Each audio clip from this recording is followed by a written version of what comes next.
Beliau dilahirkan dari keluarga yang cukup taat dalam beragama. Saat itu orang tuanya beragama Kristen dan merantau ke Maluku Utara pada tahun 1994. Saat merantau beliau tinggal di kawasan warga mayoritas beragama Islam karena saat itu orang tuanya bekerja di perusahaan pisang yang pekerjanya sebagian berasal dari Jawa. Sehingga mereka pun bergaul dengan mereka hingga diajak untuk mengaji Iqra, Jilid 1. Alhamdulillah pada waktu itu sudah bisa Iqra 1 dan setelah dites oleh Pak Imam, Ustadz, beliau kaget karena melihat saya orang baru. Jadi ditanya asal-usul saya, hingga beliau ke rumah minta izin untuk mengurus saya masuk Islam tapi orang tua saya menolaknya. Kata beliau sambil berusaha mengingat kenangan masa kecilnya dulu. Beliau pun merasakan dampak dari kerusuhan di Maluku Utara tahun 1999 yang hampir kehilangan nyawa karena kejadian itulah orang tuanya menyuruh untuk bersekolah teologi untuk mempelajari Alkitab dan menjadi seorang pendeta. Karena kejadian itu saya pulang ke Manado dan melanjutkan sekolah SMP dan SMA. Setelah lulus saya masuk di Universitas Kelabat, Unclub, jelasnya singkat. Meskipun begitu karena benih-benih Islam sudah terlanjut ditabur dalam benaknya sejak masih kecil sehingga ingatan-ingatan tentang surat Al-Fatihah, Al-Ikhlas, Al-Falah, dan An-Nas masih teringat sampai beliau kuliah dan sambil kerja pada waktu itu. Surat-surat Al-Quran itu masih terngiang jelas dalam benaknya dan mengganggu pikirannya hingga pada tahun 2007 beliau memutuskan untuk mengundurkan diri dari kampus dengan alasan cuti. Tapi dalam hati itu sudah ada pertanyaan, apakah saya itu diizinkan kembali ke Islam atau tidak? Katanya saat menjelaskan perasaan bimbangnya pada waktu itu. Beliau kemudian menjadi pengangguran dan kemudian mendapat tawaran untuk menjadi guru agama Kristen di SD SMP SMA Rapi Manado dan di SMA Walter. Dan karena memiliki banyak pengetahuan mengenai Alkitab, beliau diusulkan untuk menjadi misionaris dan menjadi misionaris pada tahun 2009 sampai 2010 di Gereja Advent Metro di Pandu yang berpusat Jakarta. Perjalanan beliau menjadi misionaris berhasil memurtadkan seorang siswi muslimah bernama Astuti yang kalah saat berdiskusi dengan beliau dan memutuskan untuk melakukan baptis. Beliau menjadi penanggung jawab baptis tersebut dan mengirimkan pengajuan ke kantor pusat Jakarta. Setelah itu beliau mendapatkan SK secara resmi sebagai pendeta muda di Gereja Metro sekaligus sebagai guru agama.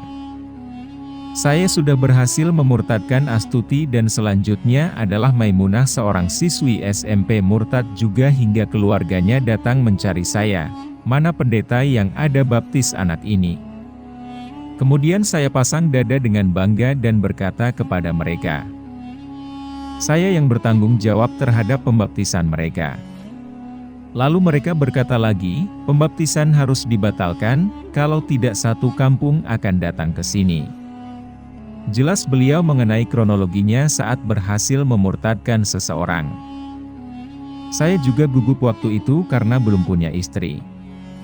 Saya gugup, kemudian ada di pikiran saya bahwa ini sudah mulai salah, lanjutnya sambil mengekspresikan dirinya kala itu.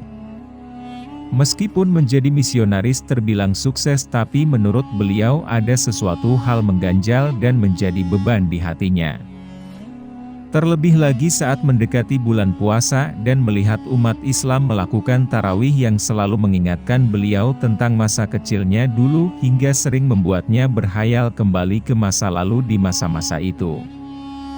Kapan saya bisa seperti itu? Kapan saya bisa kembali? Hingga saya berdoa, Tuhan jika memang Islam itu agama yang baik, maka tolong dekatkanlah aku dengan Islam. Tetapi jika Islam itu agama yang salah maka tolong jauhkan, jadi memori ini tolong hapus, kata beliau sambil bernostalgia. Semakin saya berdoa maka Islam itu semakin dalam di hati saya. Dia masuk-masuk hingga timbul rasa ingin masuk Islam. Akhirnya saya mundur dari kependetaan sekaligus dari guru dengan alasan saya ingin kembali ke gereja seperti semula, jelasnya. Pada tahun 2014, beliau pun memutuskan untuk keluar dari profesinya itu dan bekerja di salah satu perusahaan Manado sebagai cleaning service. Hidayah Allah nyatanya juga datang kepada beliau melalui mimpi tidurnya selama 3 hari berturut-turut dengan mimpi yang selalu sama selama yakni sedang mengerjakan sholat. Kemudian mendekati bulan puasa saya bermimpi sholat. Dengan baju yang sama mimpi yang sama dan tidak ada bedanya selama 3 hari berturut-turut itu, kata beliau. Kemudian saya kembali mengingat memori saya, mencoba wudhu dan saya langsung sholat pada waktu itu. Dengan 3 surat itu yang masih saya hafalkan dan cuma itu saja dibolak-balik. Terus saya sholat dan saya meminta, belum berani sebut Allah waktu itu masih saya sebut Tuhan.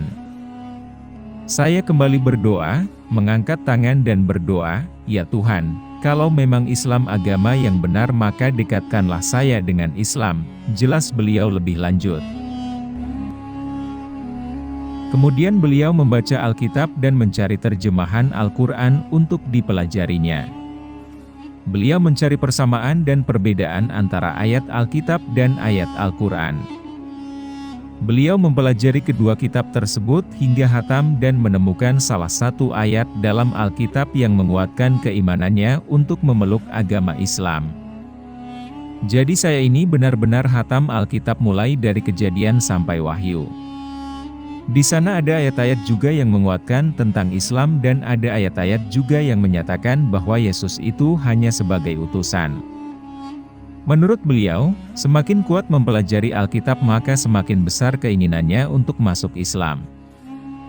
Hingga membuat beliau berpegang teguh pada keyakinan Islamnya dan berani menghadapi risiko jadi terjadi sesuatu yang menyangkut keimanannya meski membuat keluarganya marah. Akhirnya saya cari anak dari Pak Imam, kebetulan kami berteman. Saya datang ke Mahau, tepatnya di Masjid Ibnul Amin untuk mengatakan maksud saya yang ingin masuk Islam. Kemudian Pak Imam bilang jika harus disunat dulu, tapi waktu itu saya tidak punya uang karena biaya sunat itu sekitar 700-900 ribu.